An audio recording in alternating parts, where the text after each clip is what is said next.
É um prazer enorme estar aqui com vocês novamente. E hoje, eu gostaria de deixar mais uma palavra do nosso Deus, da palavra do Senhor para as nossas vidas, porque essa palavra primeiramente falou comigo, Eu quero compartilhar com vocês, porque é algo novo que o Senhor falou comigo dentro dessa palavra, dessa parábola tão conhecida. E hoje eu gostaria de compartilhar com vocês e falar um pouquinho da família. A palavra que eu quero compartilhar com vocês, com todos que estão aí, que vão ouvir depois desse vídeo, está no livro de Lucas, capítulo 15 e o verso 11. A palavra do Senhor, eu já vou direto a ela para a gente não se prolongar muito, tá, gente? Então, é lá no capítulo 15 do livro de Lucas e no verso 11.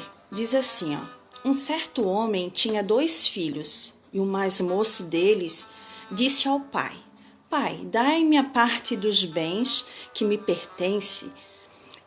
E ele repartiu por eles a fazenda.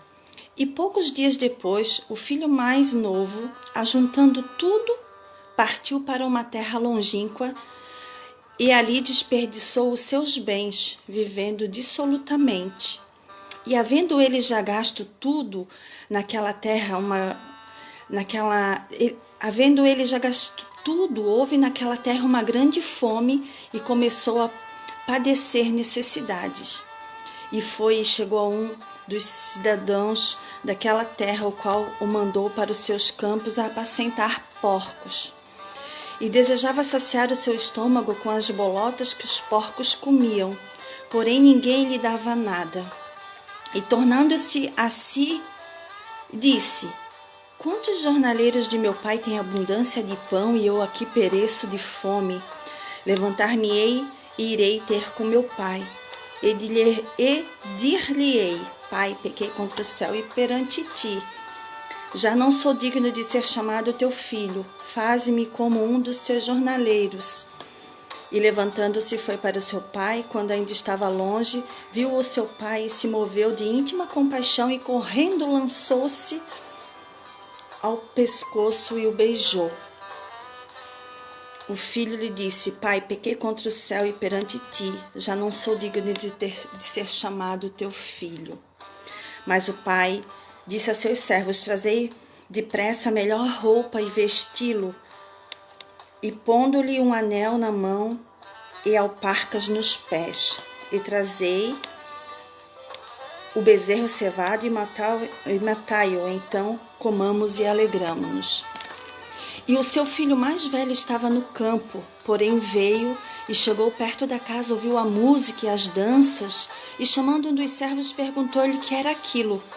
E ele lhe disse: Veio teu irmão e o teu pai matou o bezerro, porque o recebeu são e salvo. Mas ele se indignou e não queria entrar, e saindo o pai estava com ele. Mas respondendo ele, disse ao pai: Eis que te sirvo há tantos anos, e sem nunca transgredir o teu mandamento, e nunca me deste um cabrito para alegrar-me com os meus amigos. Vindo, porém, este teu filho, que desperdiçou os teus bens com as meretrizes, matasse-lhe o bezerro cevado. E ele lhe disse: Filho, tu sempre estás comigo, e todas as minhas coisas são tuas. Mas era justo alegrarmos-nos e folgarmos, porque este teu irmão estava morto e reviveu, tinha-se perdido e achou-se. Olha só que palavra maravilhosa, gente. A parábola do filho pródigo, muitas vezes Deus dá muitas revelações dentro da palavra dele. E a revelação que o Senhor falou comigo essa noite não tem nada a ver com os bens materiais que aquele pai tinha, mas tinha a ver com o amor que ele tinha. Ele tinha apenas 2 filhos. E o filho mais novo achou que a casa do pai não estava boa, não estava bem para ele ali, ele estava descontente com tudo que... Voltando aqui, gente, está caindo um pouco a internet. Então ele estava descontente, esse filho, com o pai. E ele disse o quê? Pai, reparte os bens entre eu e o meu irmão, me dá a minha parte que eu vou embora. Isso fala bem no primeiro versículo do capítulo 15 de Lucas. E o pai repartiu tudo, deu para ele, não entrou, né, em discordância. Já que tu não estás contente, meu filho, pega e vai. E ele pegou tudo que ele tinha, tudo que lhe pertencia e foi embora. E o irmão dele, o outro, ficou trabalhando com o pai dele, ficou ali firme e forte do lado do pai, fazendo tudo que o pai queria, participando de todos os processos que o pai dele passou, né? Todas as lutas, todas as, né, as tristezas, as alegrias. Não largou mão de estar junto com o pai dele. Mas aquele irmão que foi embora, ele gastou tudo que tinha. Ele começou a passar fome, porque para o lugar que ele foi, houve uma fome enorme. E ele começou a trabalhar para outras pessoas que tinham dinheiro, para criadores de porcos. Ele começou a se alimentar da comida que os porcos comiam. E ele perdeu tudo que ele tinha, ele jogou tudo fora. Ele ficou sem nada. Toda a parte da herança dele ele gastou. E o que ele fez? Poxa, meu pai tem uma casa confortável, eu tenho uma casa, uma família, eu tenho tudo que eu preciso lá, eu vim para cá, estou aqui passando fome, eu vou voltar para a casa do meu pai. E como ele sabia que o pai dele tinha um coração bondoso, que amava ele, que o receberia de braços abertos quando ele quisesse, ele voltou. E ainda quando ele estava vindo numa certa distância, que o pai viu ele, o pai se alegrou e disse: manda matar o melhor bezerro cevado, vamos fazer um banquete, porque o meu filho retornou para sua casa, o meu filho está são e salvo, ele está vivo, e eu quero compartilhar essa alegria com ele.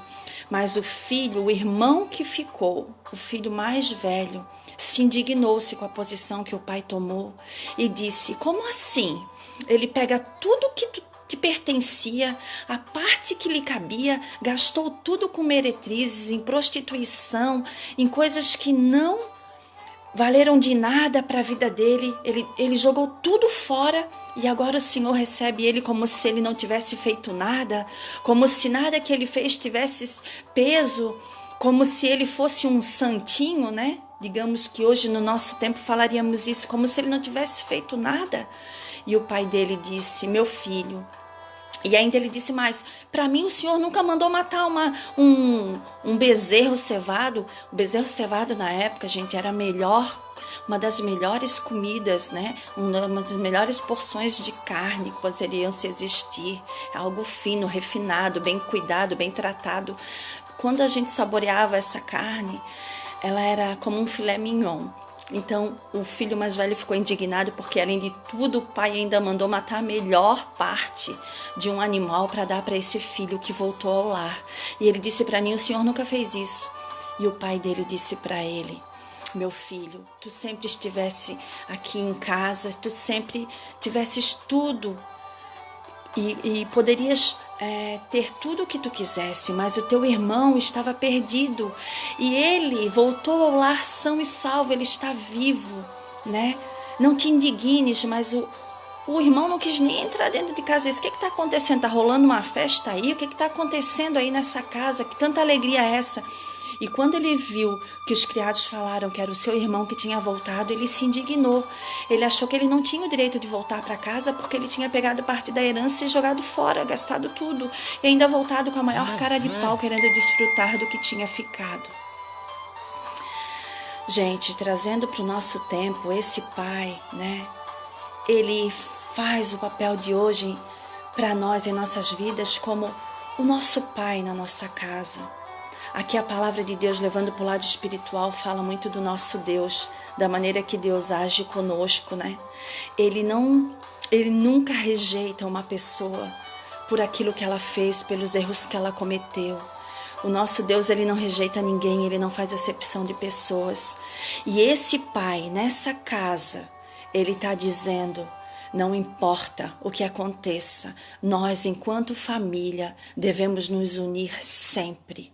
Mesmo em meio aos erros, às adversidades, nós não devemos julgar uns aos outros, mas a família é uma instituição feita por Deus. A família foi criada por Deus, meus amados.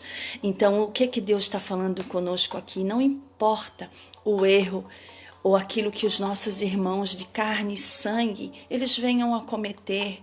Muitas vezes temos irmãos drogados, irmãos que bebem, irmãos que se prostituem, que vivem trocando de mulher, de casamento, né? Que vivem fazendo coisas terríveis, deixando filhos desamparados, né? Fazendo com que a nossa família seja envergonhada pelas suas atitudes. Mas a palavra de Deus diz que o quê? Que mesmo em meio aos erros, nós devemos ter amor. E esse pai, na parábola do filho pródigo, ele está dizendo, não importa o defeito, não importa o que ele tenha feito, ele está vivo, ele voltou para a nossa casa. E é assim o nosso Deus conosco. O nosso Deus, quando ele vê nós cometendo tantos erros, tantas coisas que nos prejudicam, que nos fazem, né, a viver coisas tortuosas, ele permite porque que os nossos irmãos, muitas vezes os próprios da nossa casa, cometam erros, para que eles venham crescer e reconhecer por eles mesmos aquilo que eles fazem de errado. Não é nossa função julgar e dizer, muitas vezes, e querer corrigir por força, por violência, com julgamentos críticos, aquilo que os nossos irmãos fazem, sejam eles de sangue ou não. A nossa função é colocar diante deles o nosso testemunho de vida e dizer, não importa quem você é, não importa o que você está fazendo, não importa as tribulações, as vergonhas que você está passando, eu estou pronto para te receber, para te ajudar, para fazer aquilo que for necessário, para que você venha a reconhecer que esse caminho que você escolheu não é o melhor caminho e que você está pronto para ajudá-los. Críticas, coisas para destruir a vida dos nossos irmãos, no mundo tem bastante. Tem pessoas que falam coisas tenebrosas, que nos julgam, que nos apontam o dedo, que vivem por aparência, mas nós, o povo de Deus, nós temos que ser diferente. Mesmo vendo as coisas erradas que muitos da nossa casa fazem, ainda assim devemos orar, interceder por eles e clamar ao nosso Deus, que está pronto sempre para nos direcionar, nos dar discernimento e nos dar entendimento para saber qual a melhor coisa que devemos fazer, como devemos agir, o que devemos falar, porque nós, irmãos, nós muitas vezes abrimos a nossa boca e julgamos, falamos coisas que não devemos, porque achamos que estamos com a razão. A palavra de Deus diz que a razão, atrás dela vem contenda, vem discórdia, vem falta de caridade, vem falta de amor, falta de entendimento, né? Falta de sabedoria. A palavra de Deus diz que toda sabedoria ela vem de Deus e que nós devemos pedir a Ele o direcionamento para sabermos falar com mansidão, com paciência, com amor, na hora que nós somos provados. Porque ser bom na hora em que, ou com alguém ou com pessoas, em determinadas situações em que não estamos enfrentando luta, que é coisa razoável, é fácil.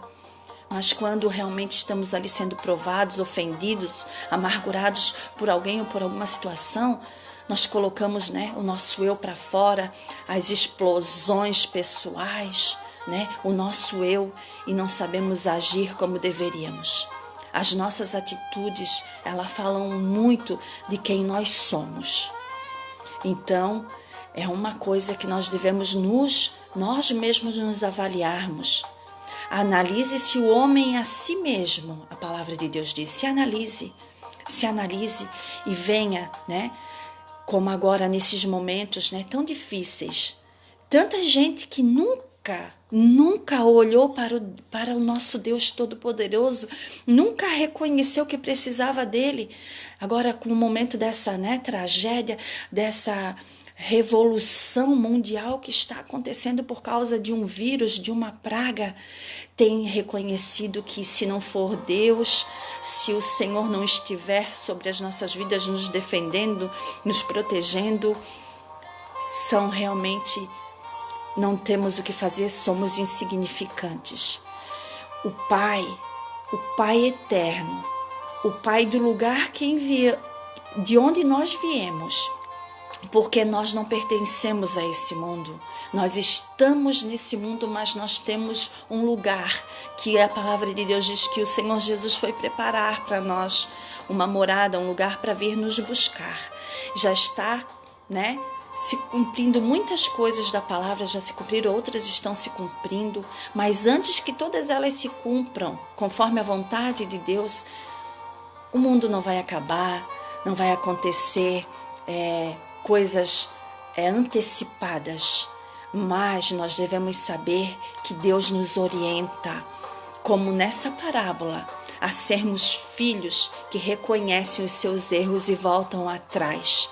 Se você está afastado dos caminhos do Senhor, se você nunca reconheceu a Deus como o único e suficiente, Jesus como o único e suficiente Salvador da sua vida, se você nunca teve uma experiência com Deus, comece a se direcionar a Ele, a falar com Ele, a orar, não só nos momentos que você precisa, mas tente ter intimidade com Ele, porque Ele vai se revelar a você e vai tirar do fundo do seu coração, do seu íntimo, o melhor. E vai fazer você reconhecer, através da palavra dEle, com mansidão, com amor, com paz, com longanimidade, com bondade, como nós devemos ser. Como o orgulho, como as mentiras, como o pecado faz separação entre nós e Ele, mas que Ele sempre está disposto a nos receber, a qualquer um, e nos ensinar como deixar o orgulho de lado, como perdoar, como andar conforme a sua palavra em obediência. Muitos estão falando, sobre o que aconteceu lá no início, com Moisés, quando o povo saiu do Egito, as obediências que aquele povo de outrora até esses dias, como foram obedientes, como desobedeceram, a palavra de Deus explica tudo. E como Deus foi bom e também foi ruim em muitas decisões que Ele teve que tomar por causa da desobediência e da falta de amor do povo por Ele. Vamos reconhecer que sem Deus nós não somos nada, mas não só nos momentos em que precisamos. Vamos reconhecer isso todo dia. Como que agora que eu não tenho nada para fazer, Agora que nós voltamos para dentro do nosso lar, como esse filho, ele voltou para dentro do nosso lar. Vocês já perceberam que muitas vezes nós não sabemos como lidar com o tempo que temos disponíveis, nem mesmo com os nossos filhos, com quem amamos. Nós não paramos para nos enxergar, nós não temos tempo disponível para conversar, para jogar conversa fora ou para falar de qualquer assunto em união, sentarmos ao redor da mesa, temos uma refeição coletiva com a nossa família. Muitas vezes percebemos que nós estamos tão afastados de todos da nossa casa que não temos família nesse momento, estamos realmente solitários, sem ninguém ao nosso redor. Então vamos parar um pouquinho de nos julgar, sejamos filhos de sangue, irmãos de sangue ou não, e vamos tentar viver em comunhão, em união, vamos tentar resgatar os verdadeiros valores em que vamos levar dessa vida, que é o amor, a compaixão, a comunhão, a fé e a esperança de um mundo que vamos morar com o nosso Deus e será melhor, que não haverá dor, não haverá morte, não haverá guerra, não haverá desunião, nem acepção de pessoas, não haverá rico nem pobre. Vamos parar para refletir que nós temos que voltar a ser família, voltar a ser irmãos, independente das atitudes boas ou ruins que cometemos. Vamos tentar olhar um pouquinho como nosso Deus olha e deixar que Ele trate a vida dos nossos irmãos e daquelas pessoas em que amamos, em que reconhecemos como família, da maneira que Ele quer. Vamos só interceder e colocar tudo na mão dEle. Amém, queridos? Essa é a palavra que o Senhor colocou no meu coração, que nós venhamos se alegrar com os nossos irmãos, mesmo eles sendo cheios de defeitos ou de atitudes erradas. Vamos interceder por eles, vamos interceder pela nossa casa, pela nossa família, vamos saber aproveitar o nosso tempo, não ficar conectados, né, o tempo inteiro na internet, WhatsApp, Twitter, Instagram. Muitas vezes a sua esposa está ali do seu lado e você nem percebe porque você senta no sofá, liga a televisão, pega o celular na mão e fica o tempo inteiro. Não deixa um tempo de conversa para uma palavra de carinho, de amor, de afeto, em dizer nem você é tão importante na minha vida, que bom que eu tenho você em casa comigo, porque quem estaria aqui comigo hoje se você não estivesse aqui? Filho, eu te amo. Mãe, eu te amo, você é importante para mim.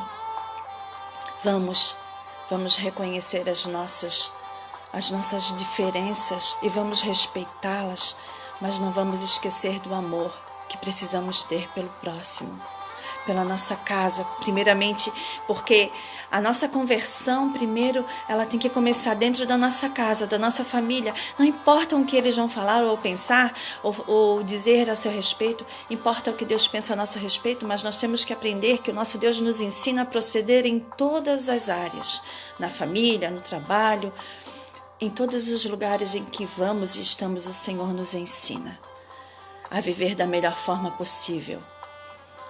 Amém, queridos? Vamos refletir e que nesse momento tão disponível que estamos isolados dentro do nosso lar, nós tenhamos tempo para aproveitar a nossa família, aqueles que são importantes e viver aquilo que é mais importante nas nossas vidas, que é o amor de Deus e o amor pelo próximo. O primeiro mandamento diz que nós devemos amar a Deus sobre todas as coisas e o próximo como a nós mesmos, né? Muitas vezes não é fácil passar por cima de muitas coisas, mas devemos nos esforçar. A palavra de Deus diz: esforça-te e eu te ajudarei. O Senhor está sempre disposto a nos ajudar. Amém? Aproveitar a oportunidade para agradecer a Vera, minha cunhada, do coração. Eu te amo. Quero te pedir perdão que às vezes não dá para mim falar aqui o teu nome, mas eu tenho visto que tu tens me acompanhado, minhas lives. Ela mora lá em Lages. Um beijo para minha sobrinha, Thalia, Thaís, todos da família. Um beijo no coração pro Tony, aqueles que eu ainda não conheço, né? Um beijo grande para ti, minha querida. Deus te abençoe. Muito obrigada por tu estar sempre aí acompanhando as minhas lives, tá? A Ana Cristina, o Fabrício, um beijo para vocês enorme. Os meus amigos que sempre estão aqui me acompanhando e de uma forma ou outra, né? O meu sobrinho também, que sempre estão acompanhando as minhas lives, eu agradeço em nome de Jesus. Gente, deixando os agradecimentos um pouquinho de lado, eu quero mostrar aqui para vocês um livro que eu tenho, que eu já li, faz bastante tempo que eu li, mas é um livro muito bom. Ele fala assim, como orar por seus filhos.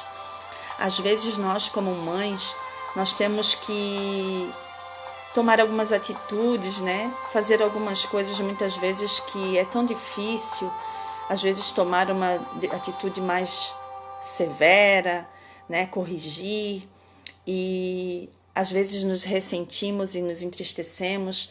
E esse livro é um livro pequenininho, né? É da editora Vida. Qualquer livraria evangélica você encontra, né? O autor é o Kim Scherrer, tá aqui, Kim Scherrer.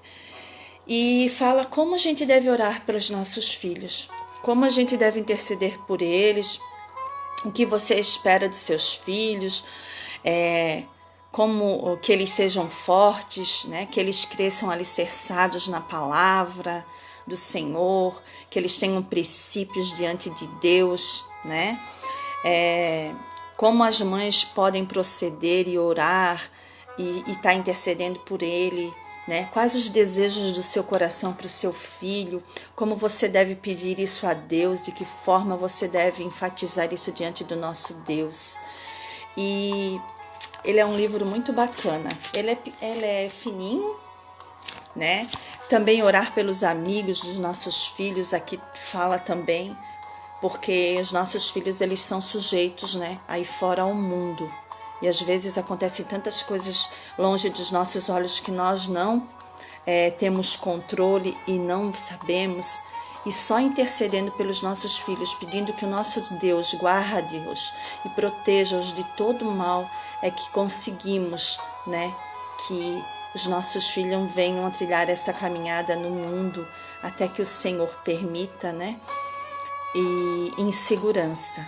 Então vamos aprender a orar, a interceder pelos nossos filhos. Amém? Retomando aqui um pouquinho, então tá aqui a dica do livro da semana, como orar pelos nossos filhos, pelos seus filhos. Amém? Deus abençoe a todos, que eu já fiz uma live muito grande, já se passaram bastante os momentos aqui da palavra. Foi uma palavra um pouco longa, mas uma palavra de Deus para a sua vida. Assim como o Senhor falou com a minha vida nessa palavra, que Ele tenha falado com você também, que Ele tenha falado ao seu coração. E como eu sempre digo aqui, seja um canal de bênção na vida de alguém, abençoe alguém, né? Não se detenha por vistas ou por circunstâncias, mas seja um abençoador na vida de alguém. Ore por alguém que você não conhece, alguém que você não gosta, alguém que você tem empatia, alguém que você não tem amizade. Ore por alguém que realmente desafie você a mudar e a ser diferente. Porque é muito fácil a gente orar por pessoas que nós gostamos, nós temos amizade ou que faz parte do nosso círculo, né, de amizade. Difícil é orar e buscar e pagar preço por aquelas pessoas que nos sentimos confrontadas ou que não temos nenhum tipo de conhecimento ou de amizade por elas. Então seja um canal de bênção na vida de alguém. Deus abençoe a sua vida, eu profetizo uma semana abençoada, livre de todo o mal, no nome de Jesus, que o Senhor nos guarde e nos abençoe, e até a próxima.